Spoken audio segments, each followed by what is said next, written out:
Welcome to this DelftStack tutorial video. In today's tutorial, we will learn how to find friends on Strava.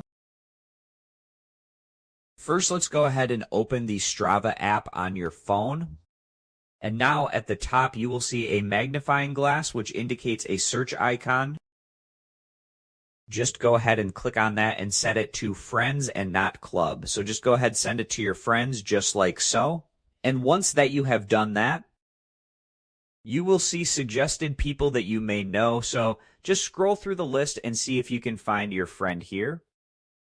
Or you can also go to your contact and you can connect securely. So just click on connect securely and now they will be successfully added. You can also connect using Facebook or invite friends using the QR code or invite link. Simply share your QR code or invitation through any social media app.